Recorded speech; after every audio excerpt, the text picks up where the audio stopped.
Howdy, I'm Wolfax2, and this is my new Semi-Xtreme one-chunk Ironman, Sleepychunks. I was inspired to create this series by many of my favorite YouTube creators. I usually watch their videos as I fall asleep. Most of my grind happens on mobile while playing with my dog, so this will be a cinematic retelling of my one-chunk journey. Enjoy! Let's start by explaining what a one-chunk account is. The old-school RuneScape map is divided into 64 by 64 tile grids called chunks. A one-chunk account is a self-imposed challenge where players must start in a single unlocked chunk. To unlock the next chunk, players must first complete all available tasks. These could include having to kill hellhounds to get a smoldering stone, getting 60 woodcutting with only a bronze axe, greenlogging a dead minigame, or relaxing on a beautiful corner chunk with another roll just around the corner. Once all the required tasks are complete, we'll be able to roll one of the adjacent chunks. My rules are more lenient since I want to keep my video content relatively consistent. We won't be going for skill capes, farming is passive, no overworld or puro imps can be caught, processing skills only need to be completed to a minimum level of processing. For example, rune bars only need to be processed into daggers instead of plate bodies. 1 in 8 for secondary training methods. This prevents tasks for nearly all skill-based grinds from monster drops. And we will also not be mining shooting stars. My chunk map will be available in the description below with a full list of my rules. We begin our journey in West Varrock, a once bustling part of the world before the Grand Exchange existed. I chose this chunk because of the time I spent in and around this area during my free-to-play days as a kid. Heck, I remember getting my armor trim just over there.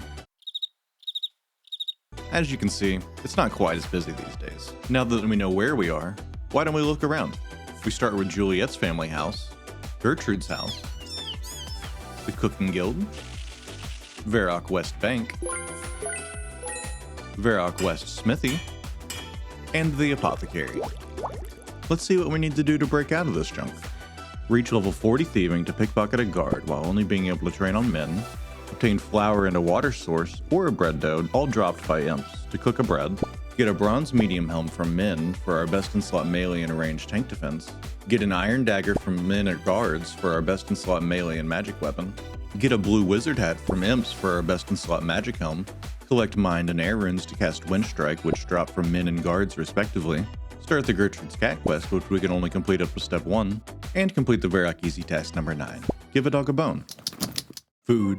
One of the most joyous things in this world, the juicy goodness that gives us the sustenance we need to heal ourselves. We're lucky enough to start our chunk with the Cooking Guild in it, so there must be some source of food nearby, right? Wrong. It turns out that imps are our only source of food in our chunk. They dropped cooked meat and bread at a rate of 1 in 128, as well as some cooking supplies at a rate of 1 in 64. With this said, we won't be gathering any food from imps after we've received all the drops needed for our chunk tasks. The time investment just wouldn't be worth it. Pickpocketing is usually a pretty easy grind, but without any easy attainable food, the 1 damage we take from men with every failed pickpocket leaves us standing around, waiting for our health to naturally regenerate at a rate of 1 health per minute. That might not seem too bad, but let's do some quick math. We need 37,224 experience to reach level 40. Men give us 8 experience per successful pickpocket. That means we need to successfully pickpocket men 4,653 times.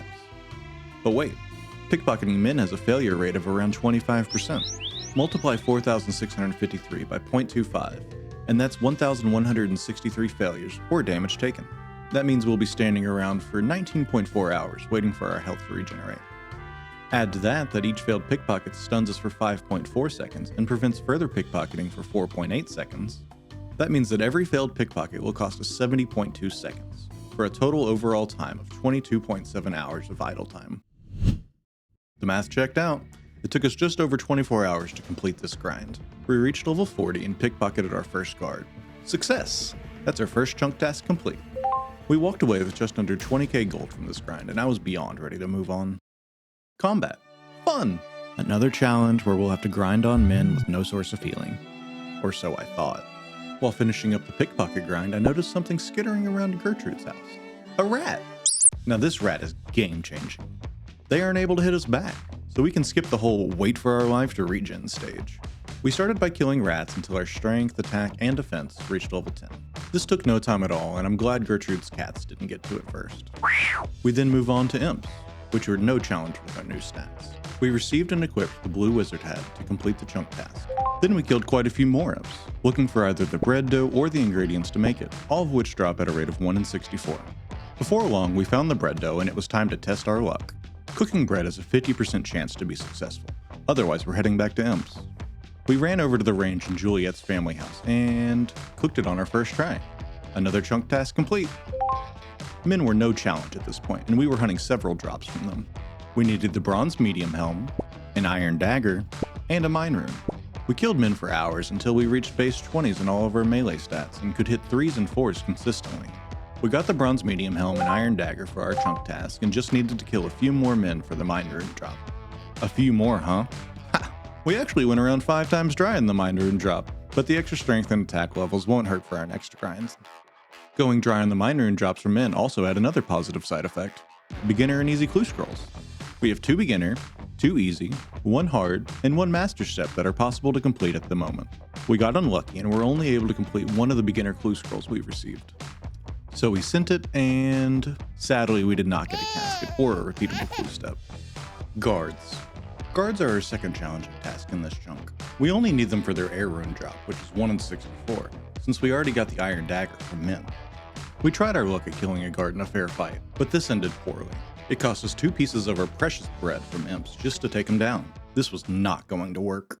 Were we really going to have to go back to killing men for many more hours to gain combat levels? That's when I saw them.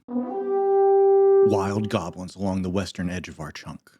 These goblins don't actually spawn on our chunk, they just wander in occasionally, so they aren't part of our chunk tasks. But that doesn't mean we can't kill them, and they happen to drop bronze scimitars. They also have a chance of dropping a bronze axe. If we got one, we'd have to get 30 woodcutting to cut oak trees, even though the tools spawned outside of our chunk.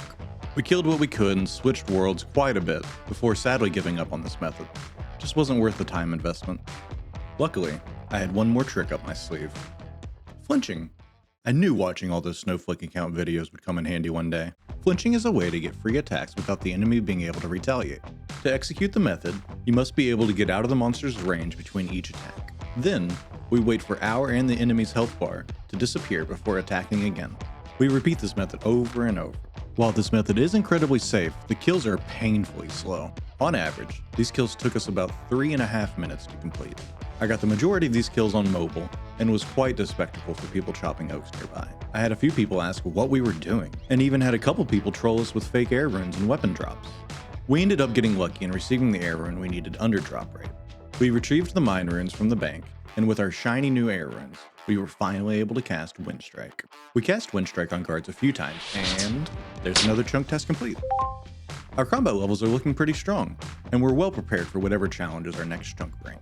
We completed multiple tasks, including getting a bronze medium helm, an iron dagger, a blue wizard hat, cooking a loaf of bread, and casting Windstrike. We're almost ready to roll our next chunk. One of our rules is that we must complete all quests and achievement diaries as much as possible within our currently unlocked chunks. This could mean starting a quest or grinding out levels to complete a hard diary. So far in our starting chunk, we only have 1 quest and 1 easy achievement diary to complete: the Gertrude's Cat quest and the Give a Dog a Bone achievement diary. We start with the Gertrude's Cat quest. We talk to Gertrude and she mentions that she's missing multiple cats. Unfortunately, we can't complete the quest any further. We need raw sardines and don't have the Varrock Square chunk unlocked yet. So that's the chunk task complete. We'll be back in the future to continue this quest once we have the requirements unlocked. We then get to complete one of my favorite achievement diaries: Give a Dog a Bone. There's a stray dog that wanders around multiple parts of Varrock looking for food and pets. All we have to do is take one of the bones we received from killing men and give it to the dog. That's our last chunk task complete. Well, that wasn't so bad for our first chunk. We received multiple new best in slot accessories, cooked our first meal, and cast our first magic spell. We talked to the local cat lady about our missing cats, and even gave the stray dog roaming around town a much needed meal. With all chunk tasks completed for this region, it's time to look at our chunk map once more to see what chunks are available for us on our first roll. We have the Champions Guild to the south and the Grand Exchange to the north. Both of these are free chunks as there's no tasks to complete.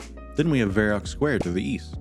Varrock Square comes with plenty of new challenges, including new skilling grinds, plenty of best in slot items from shops, including the range store, the sword store, and the smithing store.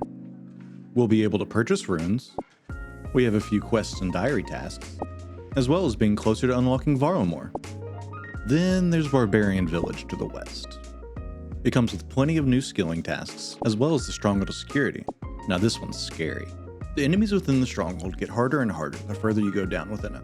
We'll have to get new collection logs, plenty of new best in slot items, as well as a long bone grind. We won't be going for the curved bone as it would grind the series to a halt. Boo! We also get closer to Edgeville Dungeon. At this point, I'd like to give a shout out to SourceChunk for creating and maintaining the Chunk Picker website, as well as Dogi for helping me improve my video editing skills. I'd also like to shout out all the other One Chunk accounts I've watched for inspiration. You can find a playlist of their videos in the description below. I guess all that we have left to do is to roll our next chunk. Let's go ahead and spin the wheel. And wait until next video for the reveal. Thank you for making it this far into the video. I'd love any advice on editing or tips for things I might have missed in my chunk. Thanks again, and I'll catch you next time.